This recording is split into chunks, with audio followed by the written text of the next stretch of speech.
When you're going through hell and everything is going against you, the easiest thing in the world to do is to start thinking negative. It's easy to go through life holding on to things that are weighing us down. Guilt, resentment, doubt, worry. The problem is when we allow these things in, they're taking up space for the good things that should be there. Imagine your life is like a container. You were created to be filled with joy, peace, confidence, creativity. But if you allow worry in, it pushes out the peace. There's not space for both. You can't go above 100%. You have a limited amount of room. If you allow guilt to take up space, that's space that you don't have for the confidence you need. Most people will let their present physical results control their way of thinking. They're emotionally involved in it. They think it's an accident that the same results keep reoccurring. That's no accident. If you've got a financial problem, if you've got a cash flow problem, if you've got a marital problem, that's what most people concentrate on. If a doctor takes a photograph of your body and then tells you you're sick and shows you you're sick, what's the person concentrate on? Sickness. What's the photograph prove? The photograph proves that the person has been concentrating on something wrong to move their body into that vibration. What should they do? They should ask for help. Where does it come from? There's only one source, and they see perfect health, or they see prosperity. But the cynics don't believe this. And it's a strange thing, the cynics don't get results either. Quit letting your present results control your thinking. Don't let life change your name. Don't let it change your name. Don't you be nasty just because they're nasty. Don't you be hateful just because they're hateful. Don't you be vengeful just because they're vengeful. Don't lose yourself in your situation. Don't let your situation eat up yourself. You've got to get grounded. You've got to train your mind to serve you. Meditation is one of the ways in which you can do that. Reading is one of the ways that you can do that. Listening to music is one of the ways that you can do that. Exercise is one of the ways in which you can do that. Things that you can do to still your mind, to clear your thoughts so you can think. Change the way you see yourself and begin to tend to the personal details. If you trust yourself, if you believe and don't doubt in everything in you, you can do it. You can do it. When you say a situation, a person is hopeless, you're slamming the door in the face of God. There's no guarantee that because somebody is now down on their luck, they can never come back. Who can guarantee that you can't make, that you can't have your dream? All we need to do is we look at our dreams. As we get ready to hit the floor, I'm blessed and highly favored. Don't let circumstances turn you around. Don't let hard times turn you around. Whatever you're experiencing, you know that this too shall pass. That you have the ability to make it happen. Why? You got a sense of entitlement. I deserve this, and whatever I have to do, I'm willing to step up and to face life and grab it in a collar and say, give it up, because it's mine. People think there is something called as negative thought and positive thought. They want to remove the negative thoughts and have only positive thoughts. For such people, I would ask them to just experiment for 10, 15 seconds. Let them forcefully remove one thought from their mind. For example, next 10 seconds, just don't think of a monkey. Try not to think of a monkey for next 10 seconds. You will see, you will be full of monkeys. So what I am saying is, this is the nature of your mind, because in this mind, all the three pedals are throttle.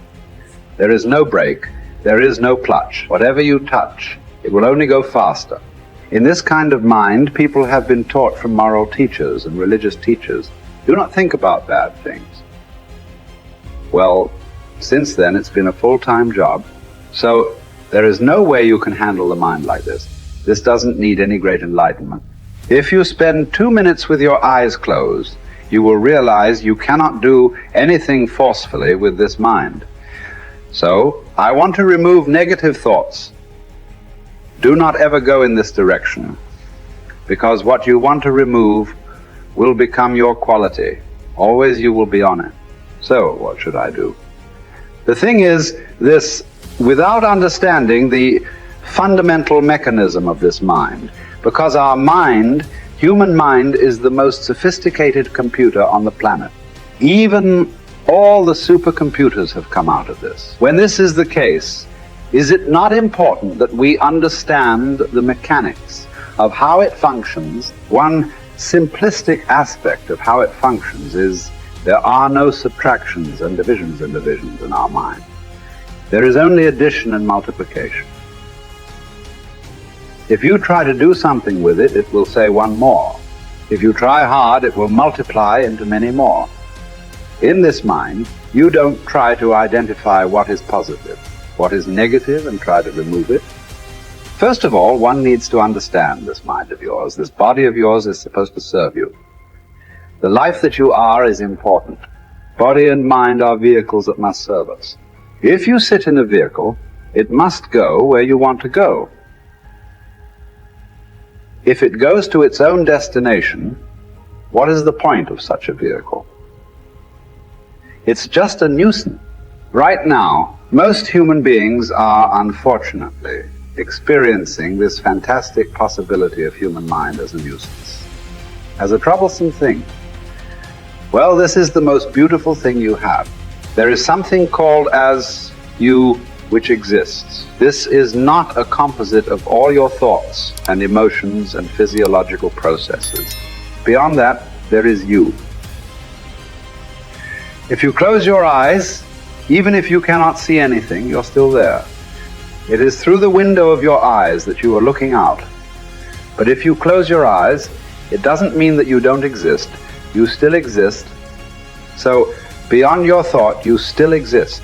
Beyond your emotion, you still exist. So that you, the life that you are, this has to come into your experience. Why is it that you're not allowing that to come into your experience, which is the most significant aspect of who you are? Who you are right now, the most significant aspect is you and me are alive right now. This is it. What I'm thinking, what you're thinking is not the important thing. We are alive right now. That is the important thing. So it is important that you focus on this fundamental sense of aliveness within you. And then you will see there is a natural distance between you and your thought process. Once there is a distance between your psychological process and your physiological process, this is the end of suffering. Because there are only two kinds of suffering that human beings go through: physical suffering and mental suffering. Once you create a little space between you and your mind, between you and your body, this is the end of suffering. This is something every human being has to experience and know, otherwise thinking, I will just remove negative thoughts and I will have positive thought. All the best, it's not going to work.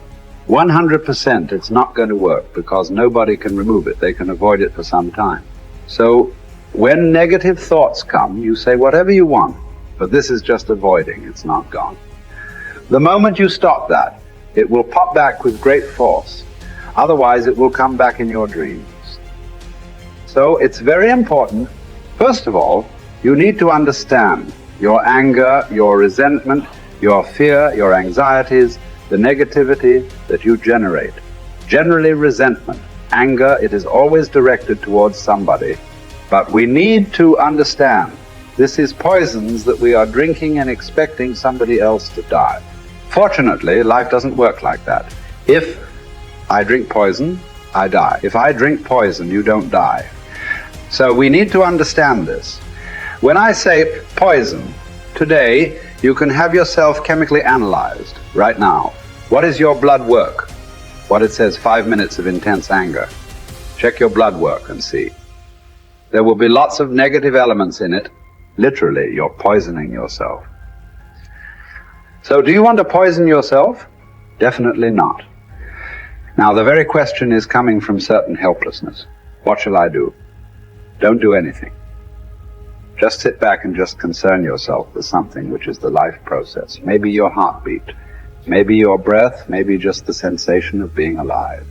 Depending upon how sensitive or how perceptive you are, accordingly, find something. It could be a sensation in the body, it could be breath, it could be heartbeat, it could be anything, something which indicates life to you. Just pay attention to that for some time. Slowly, you will see there is a distinction between what is you and what you have gathered, which includes both your physiological and psychological possibility or mess, whatever you've made out of it. You're not bright enough. You waited too late. You should have started younger. Those are the kind of voices that we all live with. For me, our ministry was growing. We lived in a nicest house we'd ever had. Driving a nice car, living from paycheck to paycheck, making it. Every night, I lay down at night, I hear the voices. Those voices are the kind of voices that stop you from buying into your own life.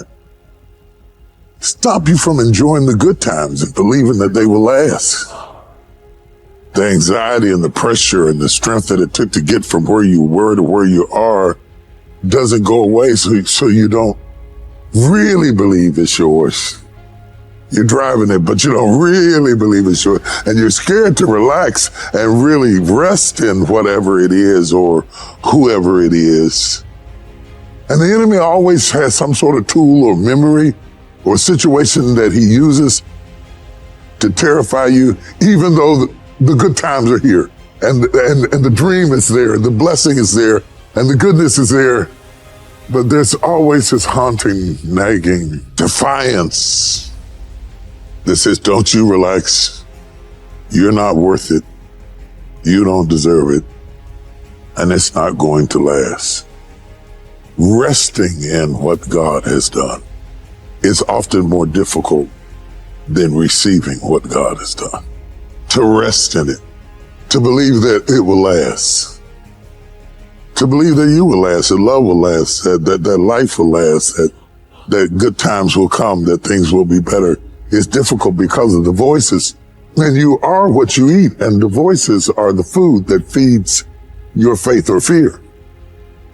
You see those voices that say what you can't do, what you can't have, what you can't be, what's not going to last, what's not going to work, is how the enemy pulverizes the promises of God in your life. And it takes word to combat word. That's why when Jesus was in the wilderness and Satan was throwing word at him, he was throwing word back. And what we have to do is put word on word. I'm blessed.